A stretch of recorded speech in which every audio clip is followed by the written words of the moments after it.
When one looks at the comments made by Congress leadership and its supporters over the past few months, something else seems to be brewing.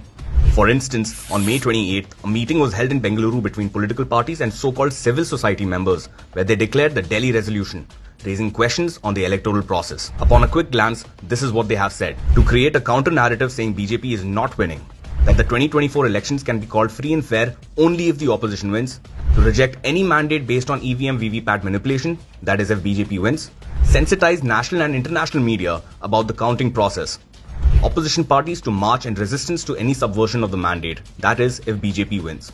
Long story short, the implication here is that a free and fair election would only favor a mandate against the Modi government and favoring the India alliance, and that any mandate in support of the Modi government is a sign of a rigged election. This is a textbook tactic of election denial and regime change that has been deployed in Western countries when the process is questioned and people are incited to march for their mandate, something similar to what had transpired during the US Capitol riots. What's more worrying is that the talking points in this Delhi declaration is exactly what senior Congress leaders and its IT cell have been saying. Here is Priyanka Gandhi implying that if BJP wins more than 180 seats, it is not a fair election. होंगे यही जाने कह रहे हैं 370। हाँ यार 370 अच्छा या तो इन्होंने कुछ गड़बड़ पहले से कर रखी है कि इनको मालूम है कि हमें 400 मिलने वाले हैं, है कि नहीं तो इस तरह ज्योतिषी की तरह कैसे कह सकते हैं कि क्या मिल रहा है। हम इतना कह सकते हैं कि अगर इस देश में आज के दिन ऐसा चुनाव हो जिसमें कोई गड़बड़ी नहीं हो, जिसमें ईवीएम में कोई गड़बड़ी नहीं है, तो मैं दावे के साथ कह सकती हूँ ये 180 से ज्यादा सीट नहीं ले सकते, उससे भी कम लेंगे। Here is her brother Rahul Gandhi calling it a match-fixed election and threatening that the entire country will burn if BJP wins this so-called fixed election. मैं सच बोलता हूँ और मेरी बात आप अच्छी तरह सुन लो। अगर हिंदुस्तान में मैच फिक्सिंग का चुनाव बीजेपी जीते और उसके बाद संविधान को उन्होंने बदला, तो इस पूरे देश में आग लगने जा रही है। जो मैंने कहा याद रखो, ये देश नहीं बचेगा। जो मैंने कहा याद रखो, ये देश नहीं बचेगा। Here is Jairam Ramesh directly saying that it is not a fair election. Not just that, Congress has used other channels to spread the same fear-mongering message of this not being a fair election. We all know that Congress has outsourced most of its IT cell work to a single YouTuber. Here's what he has been saying repeatedly for months. Here is how things may go down. Congress and its allies refuse to accept the results. They accuse the Modi government of influencing elections or EVM hacking.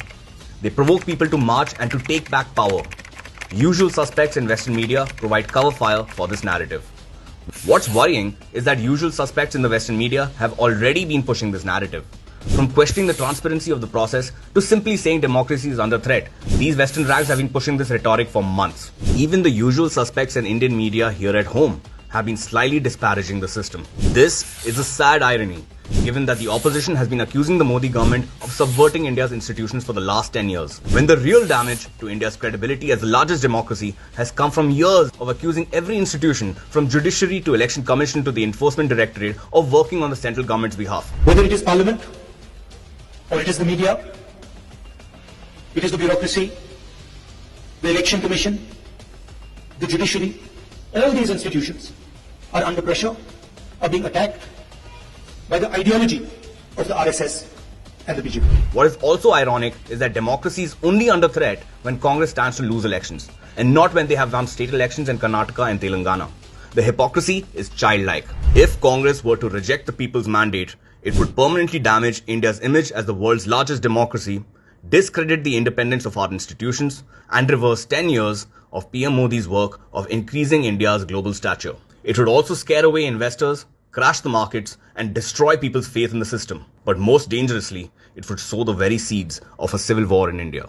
As responsible citizens, we must be on our toes to fight any attempt to discredit Indian democracy and reject the opposition's attempts to burn the country down. Jai Hind.